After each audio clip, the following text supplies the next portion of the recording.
안녕하세요. 사건사고와 보험 이야기를 다루는 채널 사건사고TV 김지윤입니다. 오늘은요, 발목 골절 중에서도 삼가골절에 대해 가지고 사례와 함께 어떻게 숨은 보험금을 잘 받을 수 있는지 한번 알아보도록 하겠습니다.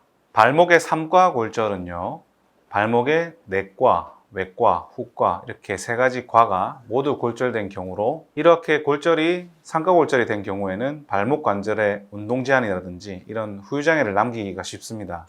이러한 경우 들어두신 보험의 후유장애 보험금을 꼭 확인해 보셔야 되는데요. 이 후유장애 보험금은 보험가입 금액에다가 해당하는 장애 지급률을 곱해서 지급이 됩니다. 여기서 발목 골절로 인해 가지고 발목에 운동 제한이 남은 이 발목 후유장의 경우에는 통상 지급률 5%나 10%로 처리가 되는데요. 이때 지급률 10%인 경우는 발목 관절 움직임이 정상 운동 범위의 2분의 1 이하로 제한이 됐을 때를 말하고요. 지급률 5%인 경우는 발목의 운동 범위가 정상 운동 범위의 4분의 3 이하로 제한되었을 때를 말합니다. 이 후유장애 보험금은 영구장애로 인정이 되어야 전액 지급이 되고요. 한시장애인 경우 한시 5년 이상의 장애가 인정이 되었을 때 청구 금액의 20%가 지급이 돼요. 여기서 실제 삼가골절, 발목 삼가골절로 후유장애 보험금을 받은 사례를 간단하게 설명드리겠습니다. 40대 여자분이셨는데요. 등산을 갔다가 내려오시게 됐는데 내려오는 길에 돌을 밟아서 미끄러졌죠. 그렇게 해가지고 발목이 돌아가면서 이 삼가골절이 된 겁니다. 이렇게 발목 삼가골절 진단을 받고 6개월 이후에 장애평가를 해서 장애 지급률 10%를 받았어요. 그런데 이분께서 들어둔 보험가입 금액이 4억 8천만 원 정도 되었거든요. 그래서 10%인 4,800만 원을 후유장애 보험금으로 받은 것이죠. 이분 같은 경우에 처음에 보험증권을 당연히 받지 않겠습니까? 그랬는데 골절 진단비가 100만 원 정도 있고 입원 일당이 하루에 10만 원 정도 있고 이렇게 해가지고 대략적으로 수백만 원 정도 받겠거니 하고 넘어가셨는데, 알고 보니까 수천만 원 이상이 나올 수 있는 이런 후유장애 보험이 가입이 돼 있던 거죠. 그래서 이 후유장애 보험금을 놓치지 않고 받은 사례였는데, 이 후유장애 보험금을 받기 위해서는 세 가지의 어려움이 있어요. 첫 번째로는 보험회사에서 설명을 해주지 않기 때문에 이 후유장애 보험금을 받을 수 있는 사실조차 모르시는 분들이 많다는 거죠. 보험회사에서는 당연히 청구하지 않으면 보험금 안 줄 테니까 당연히 안 알려주지 않겠습니까? 두 번째, 이 후유장애 보험금을 청구하기 위해서는 후유장애 진단서를 받아야 되는데 이 후유장애 진단서를 받는 것 자체가 어려워요.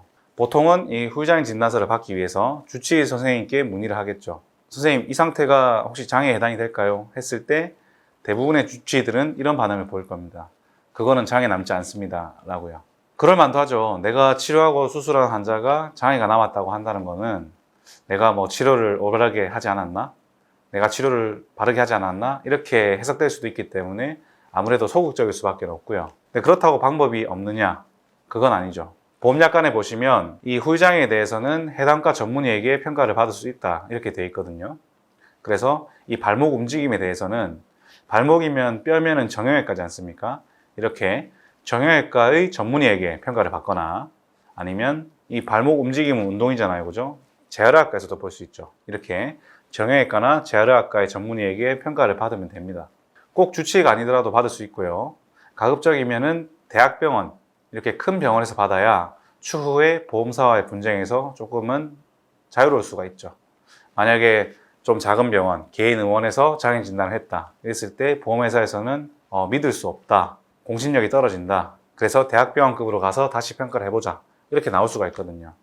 그런 것들을 애시당초 차단하기 위해 가지고 처음부터 대학병원급에서 이 후유장애 진단을 받는 것이 좋겠습니다. 그리고 세 번째 이유가 있죠. 이렇게 후유장애 보험금이 있다는 걸 알고 후유장애 진단까지 받아가지고 보험회사에 후유장애 보험금을 청구를 했는데 그럼 보험회사에서 다음날 네 고객님 입금해 드리겠습니다 하고 바로 입금을 해줄까요? 아니죠. 이렇게 수백 수천만 원의 고액의 보험금이 청구가 들어왔을 때는요, 보험회사에서도 조사를 보내게 됩니다. 보통은 자체 인력이 아닌 외부 손해사정회사에다가 사건을 조사 위임해가지고 조사를 하게 되는데요. 이 조사를 통해서 이게 보상해야 될 사고가 맞는지, 그리고 이 장애가 실제로 해당하는 장애가 맞는지 이런 부분들을 종합적으로 조사를 하게 돼요. 근데 이 조사 과정에서 의료자문을 한다든지 아니면 사고 자체가 불명확하다 혹은 장애에 해당하지 않는다 이런 식으로 고객의 돈을 삭감하거나 지급하지 않으려고 하는 경우가 많죠.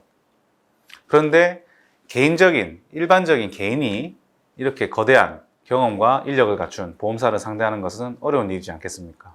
그래서 처음부터 이 후유장애 보험금을 청구하시기 전에 전문가의 도움을 받으시는 것이 좋은데요. 예, 그 전문가가 바로 저죠.